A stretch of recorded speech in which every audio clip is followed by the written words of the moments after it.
7th grade girls are mean.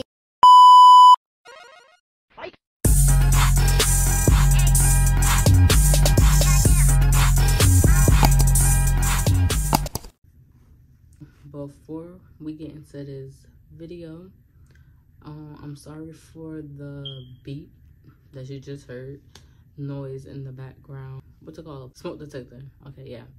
Because we changed the batteries in it and it still be beeping, so I don't really know. It is currently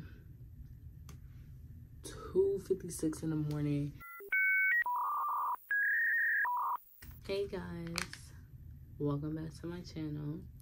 It's Kaee. As y'all can tell by the title, y'all already know what we're finna get into. So we're gonna take this story back to middle school. Yes, I said middle school. On that movie Home, when old girl, the main character, was like, 7th grade girls are mean. I felt that. I felt that in my heart. In 6th grade, I sent it to this college preparatory middle school. If you are watching my video and you went to the school, you know what I'm talking about, then you know. I was friends with like 4 girls. To give these girls names by their initials, because that's gonna be easy for me to remember. I was friends with S, and we was friends before we even got to that school. We was friends at our elementary school. And then we met J and K and L. We formed this little group, and we were pretty much the popular girls of, you know, the middle school. All throughout 6th grade, I hung out with them. We did everything together. Whether it was something good or something bad, we was kids and we all hung out, and you know, that was that. The kind of personality I have is like, I'm very goofy. I feel like I'm non-problematic. I was cool with everybody. You ever been in school with a person who is like the glue to everybody's friendship? Like, they know everybody, they cool with everybody. Yeah, that was me. I was that girl. So in 7th grade, I can't even remember to the T of like where it actually started. I really can't even remember, but all like to the T, like where it actually started. I just remember that one day, you know, I come to school at recess or whatever. I went up to like go talk to them, and you know, they wasn't really talking to me. Like, when I said they wasn't talking to me, like I walked up and I was like, hey. They turned their backs and walked away. I was like, okay. So, you know, I went to go talk, you know, to my other friends and stuff at the school. I don't know when they conjured up the idea that they was kicking me out. They was kicking me out the group and they was no longer talking to me. But that day they did. Let me backtrack for a second. Remember, I said that I'm the goofy one. I'm cool with everybody. I give off leadership type personality. Now, in our group, there was no ringleader, right?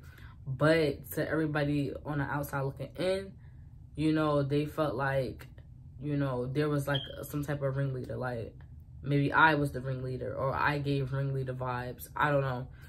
But it was another girl in the group, that's Jay, and she gave ringleader vibes as well. And it was like, she felt like it couldn't be. Me and the girls, we always used to like do everything together. Like, I'm talking about if it was something sneaky, good, bad, the ugly, all of that. We was like ride or die. Like, think about if you got a friend, like you got a friend group that y'all just, you know, always look out for each other and do everything together. That's how my friend group was. Me and Kay used to sit together in our science class, right? So when we were sitting together, you know, she wasn't saying anything. And you know, when you sit together with somebody in a science class, that's most likely your lab partner. So we was doing work and stuff together, but she wasn't saying, like, she wasn't talking to me. She would just do the work and then not talk. And when somebody would try to like do something, like for example, somebody was throwing like paper balls in the class and they were really aiming it towards me, she would just basically be like, oh, stop doing that, like I'm sitting here too type thing. But it was almost like she was trying to look out, but she wasn't trying to be noticeable, because I feel like she didn't want to like be noticeable with it, because then she could have been the next person that was going to get kicked out the group, you know? The second part was that rumors started. There were rumors flying around the school, just a bunch of stuff about me that really, you know, made like zero sense. Like saying partial truths, telling people that this and that and the third happened when it was really stuff that was happening with them and that I tagged along with, but now they're saying that, oh, everything fell on me.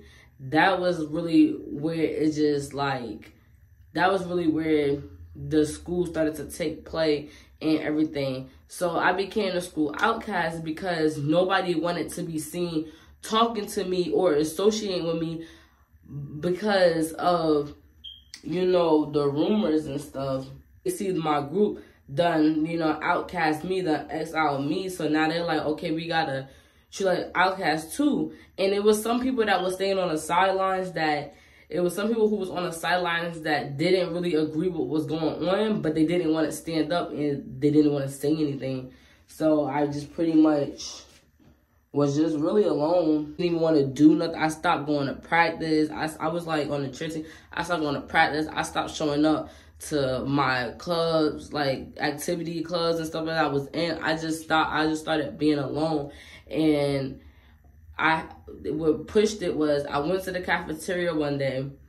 It was so bad because I went to the cafeteria one day and I was in the cafeteria and I was planning to sit alone because nobody literally was not going to sit with me.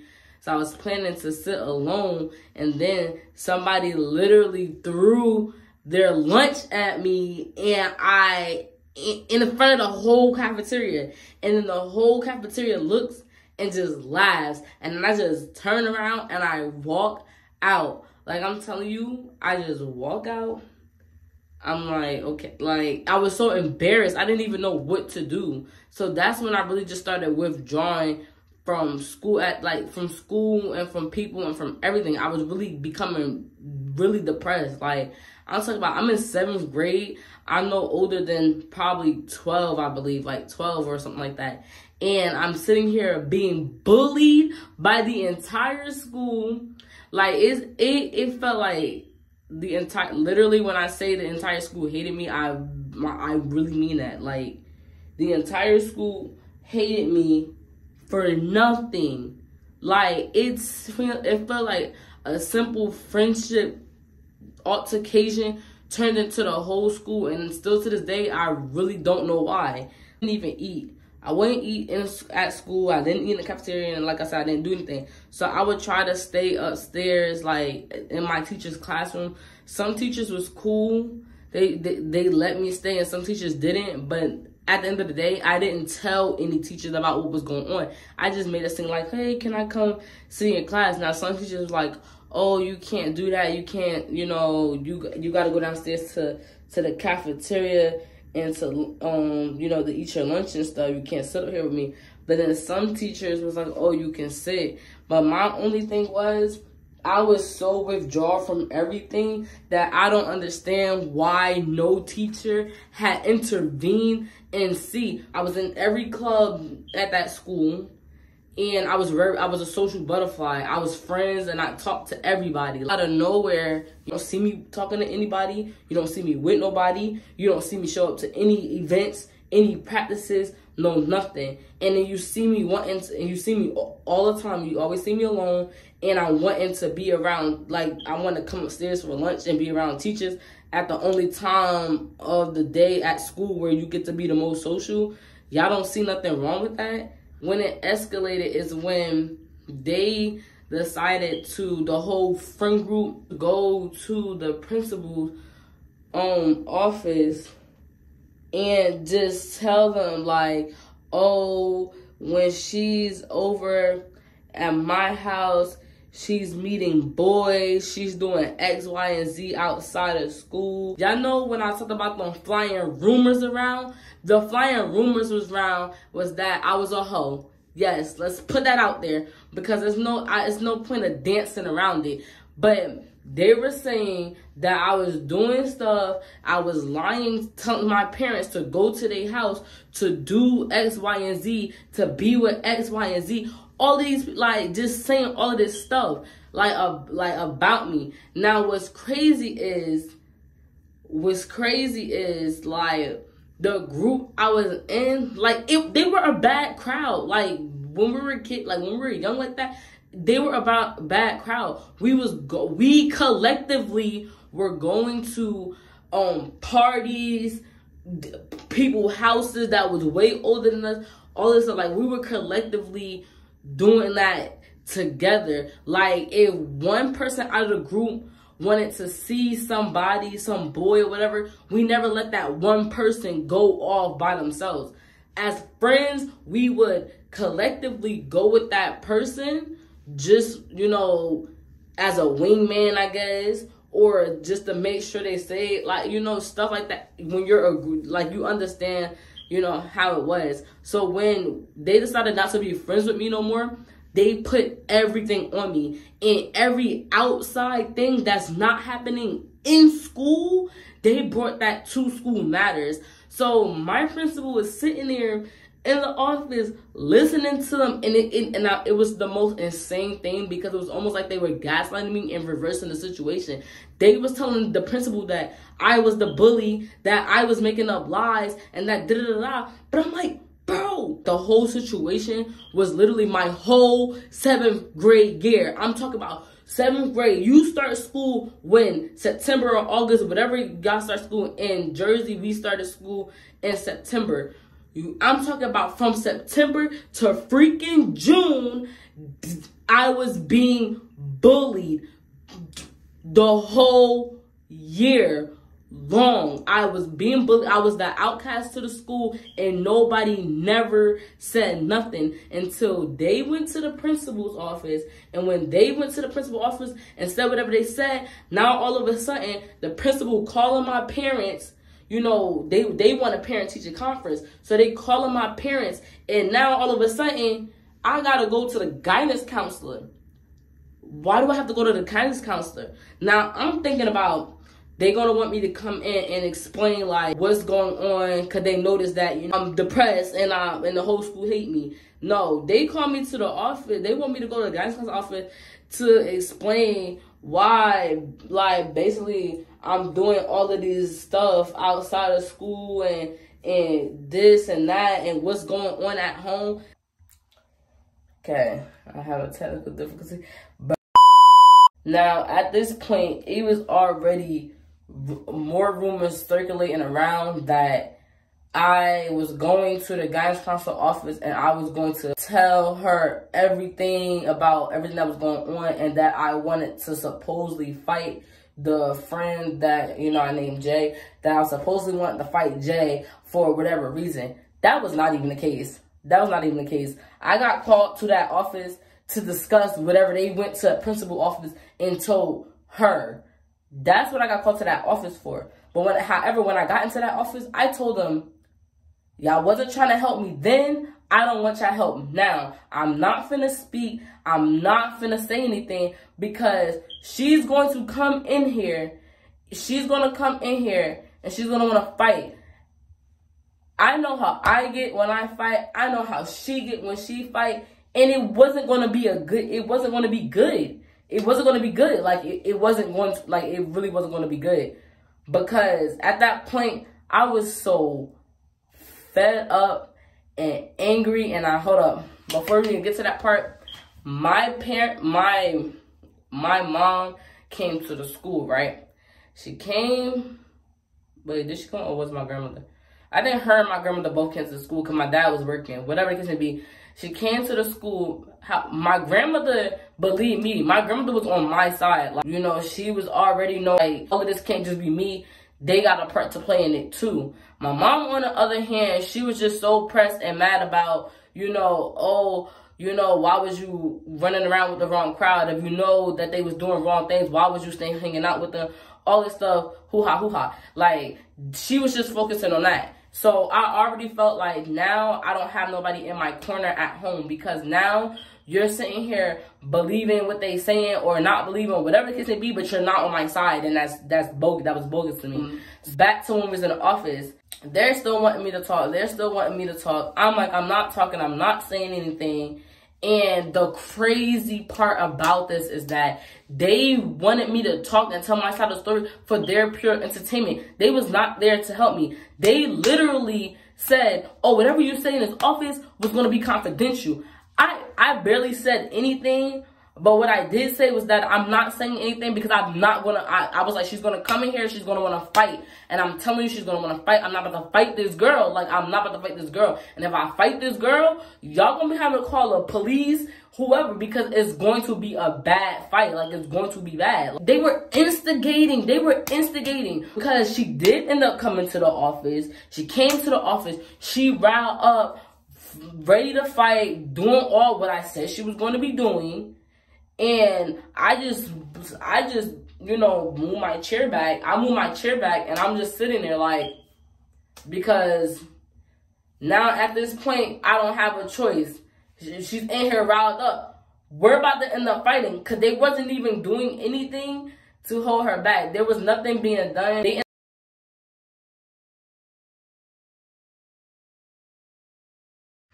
And this is something that I forgot to say. But while we was in the office, they were holding me back, you know, instead of her, as if I was the aggressor. Now, all of a sudden, the whole school knows, like, what's going on in the office, like, literally. It was happening in real time, and then the whole school was knowing at the same time, like, because they were going back and running their mouth to other teachers and other staff. It was just so bad, and it was so unnecessary. Like, I swear. After that point, they're like, well, we want to bring everybody's parents in. We want to, you know, discuss this, discuss that. But nothing to discuss with me because I didn't do anything wrong. I feel like these girls tarnished my name, tarnished my reputation, and then nothing was done about it. And now we already almost school year over, and now all of a sudden matters wanting to be addressed. I remember crying to my mom, saying like, I can't take the rumors anymore. Like, I can't take the rumor. People were talking bad about me every day. Like, it wasn't even discreet. I would be sitting in a class and somebody behind me would be talking mad crap. And everybody's like, oh, well, you're a fighter. You're a fighter. You can just fight them. I'm tired of fighting. I'm tired of talking. I was not about to fight the entire school every day. What? That don't even make sense. Why would I do that? And I remember my mom saying, why are you crying? Why are you upset? If you're not out here doing what they say you're doing, then why is it affecting you? And if you are out here doing what they say you're doing, then you're stupid for doing that. I'm not making this up. I swear to God, I'm not making this up. That's exactly what she said. That was the advice. I was really down bad, and I wanted to unalive myself. No lie. I always kept wondering, why me? Why is this happening to me? I wouldn't wish this on nobody, for real. I wouldn't wish somebody to feel so bad in life that they want to unalive themselves. I have 2 kids right now. I hope that my kids don't ever go through this. Everybody played a part into this. I so desperately wanted to get out of that school, and my parents insist on me finishing the whole 7th grade. It did not get better. At the end of 7th grade, I met this girl. We're going to call her Kaee. She was one of the few people that actually was talking to me. 8th grade year, how drama and everything goes. Everything was died down, but I never forgot.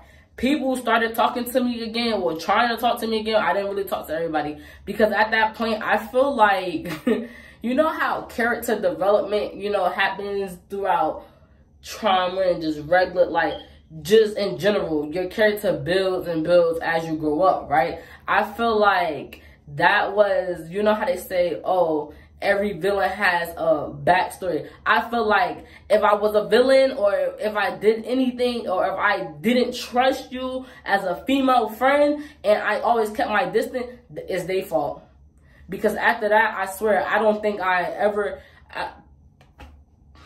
friend groups, and that's only middle school. It just set up a ripple effect. To this day, I don't have a lot of friends. It's really hard for me to consider to call somebody a friend. I felt so betrayed and backstabbed for a long time. Because I'm not going to say I didn't hold a grudge. I didn't like her for a long time. And I held that against her for a long time. I don't think we even reached contact to like make peace or nothing like that. I don't know what she's doing in life. I wish her the best. As we made contact, let's say high school or something, put that behind us, water under the bridge, I apologize, da da da da, like that. And then really when we got into our adulthood, we became cool. She had a kid, I had a kid, and we had something in common. We was just talking about boom, boom, we cool. Kaee, we cool. I feel like it was the same thing. She apologized, and I don't talk to her. I don't think, like, she didn't really play a big part in it. And that's it. It was some other people that was like, they wasn't like directly in my group, but they were like, you know, some of the people who had something to do with all of the drama and stuff. I don't talk to them. I don't hold no grudge or nothing like that.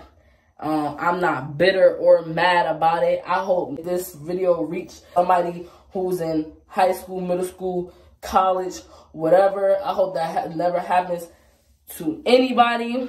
I have nothing else to say. I hope I was able to tell this story in an understanding way, because this story was definitely all over the place. I only told the story to share my story, and this is the story that y'all want to hear. So the fact that I had to sit here and dig in my brain to remember everything was crazy, because I really can't. What I told y'all is the most significant points, because it wasn't gonna make any sense for me to keep, like, for me to remember every detail, like going to every detail about me being bullied, because then I would have been crying on camera, and I don't do that. It was a crazy turn of events, and I came out winning because I didn't let nothing overpower me. It's part of my healing story.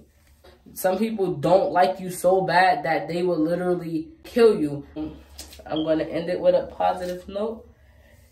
You are important. You do matter. You mean something in life.